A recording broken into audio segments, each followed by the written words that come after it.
Hi, Candace. Hi, Suzy. How are you? I'm great. Thanks for having me.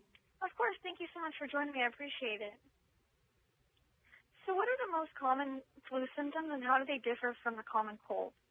Well, that's a great question because sometimes you just can't tell the difference between them because at the onset of a cold or the flu, you might see similar symptoms like a headache or body aches. You may see sneezing or that tickle in your throat. But generally speaking, the flu is going to be much faster. You're going to see a higher fever, and the symptoms could be head to toe, like joint pain and muscle aches. Now, with the common cold, it's typically above the neck and it's wetter. And by wetter, I mean there's more sneezing and itchy, watery eyes and runny nose.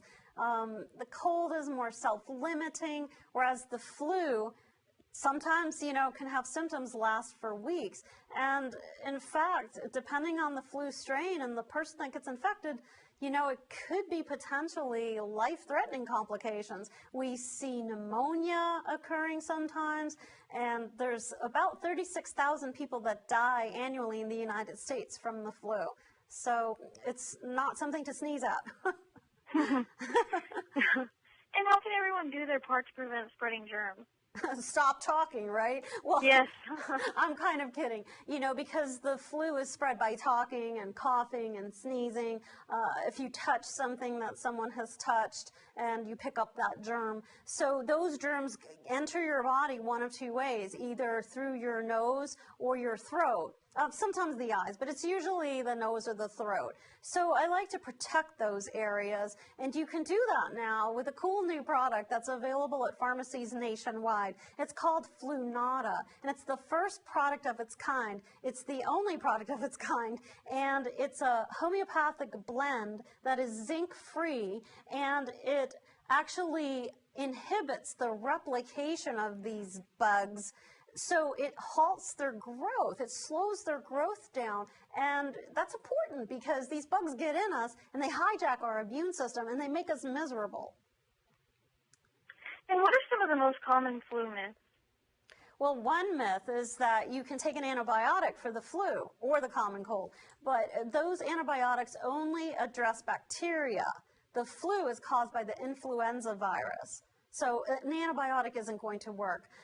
Another myth is about zinc. We know that zinc is helpful for the immune system. It may be helpful for the common cold, but with the flu, there are certain strains of the flu that actually use zinc as their fuel. And now also intranasal administration of zinc to the nose has been associated with a loss of sense of smell or some problems with the sense of smell. So I like products that are zinc-free when you're dealing with the flu.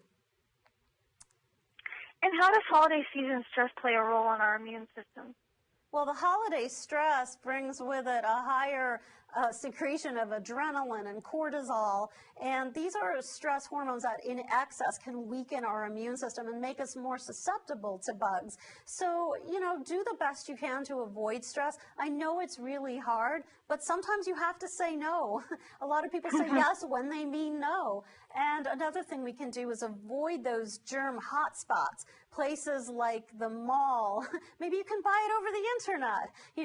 Hospitals and pharmacies and schools and churches and synagogues. These are germ hotspots. So if you're going to go there, maybe protect yourself and have something on board to keep your immune system strong, sleep well, eat well, and think about the flu all year long.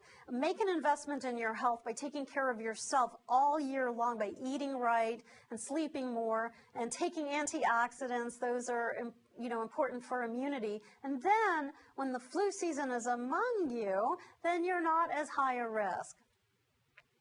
And do you have any additional tips or information you'd like to share with us?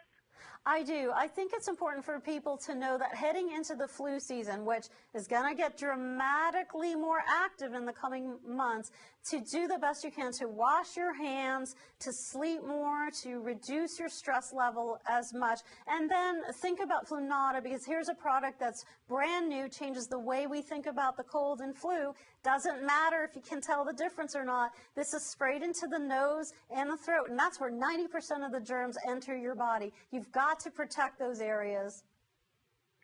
Thank you, Suzy. Where can I go for more information?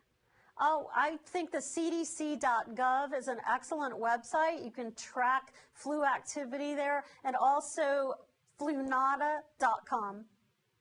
Well, thank you so much, Suzy. I appreciate it. Have a great afternoon.